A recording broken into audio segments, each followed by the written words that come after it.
Suatu hari yang menegangkan, 3.000 orang berdiri berhadapan dengan 200.000 pasukan kuat dan terlatih.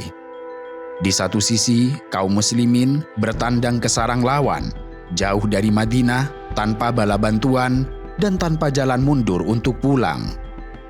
Sementara di sisi lain, tentara Romawi dan sekutu Ghassanid berlapis zirah besi, berpengalaman dan terbiasa menghancurkan siapapun yang melawan. Peperangan ini memang tidak adil, bahkan sebelum pedang terhunus. 3.000 pasukan Muslim dikepung 200.000 pasukan Romawi dengan peralatan lengkap. Kendati demikian, di Padang Mu'tah, ketimpangan itulah yang justru memperjelas satu hal, bahwa pertempuran tidak ditentukan oleh jumlah, melainkan oleh apa yang diyakini setiap orang yang berdiri di medan itu. Perang yang demikian dramatis ini terjadi pada bulan Jumadal Ula tahun 8 Hijriah, tepat pada Agustus atau September 629 Masehi. Mu'tah adalah sebuah kampung yang terletak di perbatasan Syam sekitar 850 km dari Madinah. Di desa yang terletak di tepi sungai Yordan inilah terjadi peperangan antara orang-orang Arab yang sudah memeluk Islam dengan bangsa Arab agama Nasrani yang bergabung dengan bangsa Eropa dari kerajaan Romawi Bizantium. Beberapa waktu setelah peristiwa itu, Khalid bin Walid mengenang suatu kalimat yang akan terus dikutip lintas generasi. Ia berkata bahwa pada hari Mu'tah, 9 pedang patah di tangannya dan tidak tersisa kecuali 1 pedang buatan Yaman. Kalimat ini bukanlah puisi. Ia adalah laporan tubuh manusia yang dipaksa bertarung di luar batas wajar. Dari sini kita tahu bahwa Mu'tah bukan pertempuran biasa. Ia adalah benturan langsung pertama antara kaum muslimin dan kekuatan terbesar dunia saat itu, Kekaisaran Romawi Timur, Bizantium, yang berpusat di Konstantinopel. Tetapi Mu'tah tidak lahir dari ambisi perluasan wilayah. Ia lahir dari satu tindakan yang dalam hukum internasional masa itu berarti perang terbuka. Pada tahun ke-8 Hijriah, Rasulullah SAW mengutus Al-Harith bin Umar Al-Azdi untuk membawa surat dakwah kepada penguasa Busra. Utusan adalah simbol kehormatan. Ia tidak membawa pasukan, tidak membawa ancaman, dan tidak boleh disakiti. Di wilayah Balqa, Al-Harith dicegat oleh Syurahbil bin Amr Al-Ghassani, seorang gubernur di bawah kekuasaan Romawi. Ia bertanya satu hal sederhana namun menentukan, apakah Al-Harith adalah utusan Muhammad? Dan ketika jawabannya adalah iya, keputusan pun diambil. Al-Harith diikat dan kemudian dipenggal. Dengan satu tindakan ini, Syurahbil tidak hanya membunuh seorang utusan, tetapi juga memutus jalur damai. Dalam tradisi dunia saat itu, membunuh utusan adalah deklarasi perang yang tidak bisa ditarik kembali.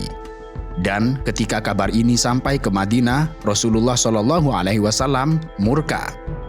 Namun demikian, kemarahan itu tidak berubah menjadi reaksi membabi buta. Ia segera menjadi keputusan strategis. Kehormatan risalah harus dijaga, hukum harus ditegakkan, dan pesan kepada dunia harus jelas bahwa utusan tidak boleh dibunuh tanpa konsekuensi. Rasulullah SAW kemudian menyiapkan pasukan berjumlah 3.000 orang. Dan ini adalah jumlah terbesar yang pernah beliau kirimkan hingga saat itu. Angka ini penting karena menunjukkan keseriusan tetapi juga keterbatasan. Madinah bukan pusat kekaisaran. Kaum muslimin belum memiliki mesin perang yang besar. Yang mereka miliki adalah struktur, disiplin, serta keyakinan. Beliau menunjuk 3 panglima secara berurutan. Zaid bin Harithah sebagai pemimpin pertama. Jika Zaid gugur, kepemimpinan berpindah kepada Ja'far bin Abi Thalib. Jika Ja'far gugur, maka Abdullah bin Rawaha. Beliau bersabda, "In usiba Zaid bin Haritha, fa Ja'far bin Abi Thalibin. Fa in usiba Ja'farun, fa Abdullah bin Rawaha. Fa in usiba Abdullah, falyastalihil muslimuna ala rajulim minhum." Jika Zaid bin Harithah gugur, maka Ja'far bin Abi Thalib memimpin. Jika Ja'far gugur, maka Abdullah bin Rawaha. Jika Abdullah gugur, maka hendaklah kaum muslimin bersepakat untuk memilih seorang dari mereka. Urutan ini bukanlah formalitas administratif. Ia adalah pernyataan bahwa kepemimpinan dalam Islam adalah amanah yang bisa berakhir kapan saja, bahkan di tengah medan perang sekalipun. Sabda ini juga bukan sekedar teknis komando. Ia termasuk mukjizat yang ditunjukkan Rasulullah, dan sejarah selanjutnya membuktikan hal itu terjadi dengan ketepatan yang menggetarkan. Perlu dicatat, ini juga merupakan perang besar pertama yang tidak diikuti langsung oleh Rasulullah. Bukan karena beliau enggan, tetapi karena kasih sayang. Nabi menjelaskan bahwa jika beliau ikut dalam setiap ekspedisi, para sahabat yang miskin akan merasa wajib ikut, meski tidak memiliki kendaraan serta bekal. Maka beliau menahan diri agar iman tidak berubah menjadi beban sosial. Ketika pasukan Muslim mendekati wilayah Syam, kabar besar segera datang. Romawi tidak mengirim pasukan kecil. Mereka mengerahkan kekuatan penuh. Sekitar 200.000 pasukan yang merupakan gabungan antara Romawi dan sekutu Ghassanid, lengkap dengan zirah besi dan pengalaman tempur panjang. Perbandingan kekuatan menjadi sangat timpang, 3.000 melawan 200.000 orang. Pasukan Muslim bermalam selama 2 hari. Mereka bermusyawarah tanpa kepanikan dan tidak ada keputusan tergesa-gesa. Mereka menimbang realitas dengan jujur. Ada yang mengusulkan meminta bantuan ke Madinah, ada yang berpikir untuk mundur, namun tidak satupun sahabat mengusulkan pulang karena takut akan kematian.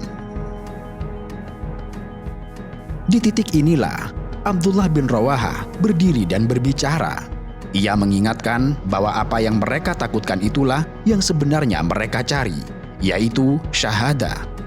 Mereka tidak berperang dengan jumlah dan kekuatan, tetapi dengan agama yang Allah muliakan mereka dengannya. Keberanian mereka bukanlah kebodohan, melainkan orientasi hidup yang berbeda. Pidato itu bukan retorika kosong. Ia segera mengubah suasana. Keraguan tidak hilang, tetapi ia ditempatkan pada posisinya. Di bawah iman, bukan di atasnya. Benturan di Mu'tah berlangsung sangat brutal. Tidak ada pemanasan panjang, Zaid bin Harithah, panglima pertama, memimpin langsung dari depan. Ia bertempur hingga tombak musuh menjatuhkannya dari kuda. Ia gugur memeluk panji Rasulullah hingga nafas terakhir, dan panji itu tidak jatuh.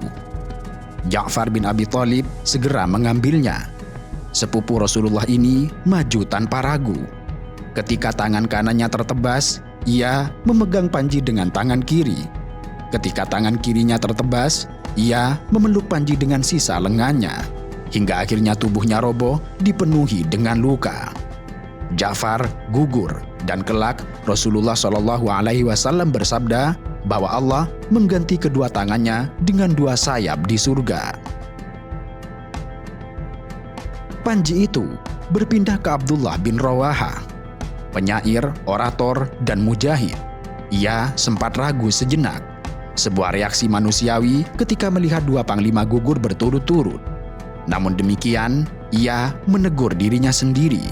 Ia maju sambil melawan keraguan dalam dirinya sendiri, hingga akhirnya ia pun gugur, syahid dengan panji masih tegak di tangannya. Pada akhirnya, 3 panglima telah gugur, persis seperti yang disabdakan Rasulullah. Dalam logika militer, ini adalah titik kehancuran.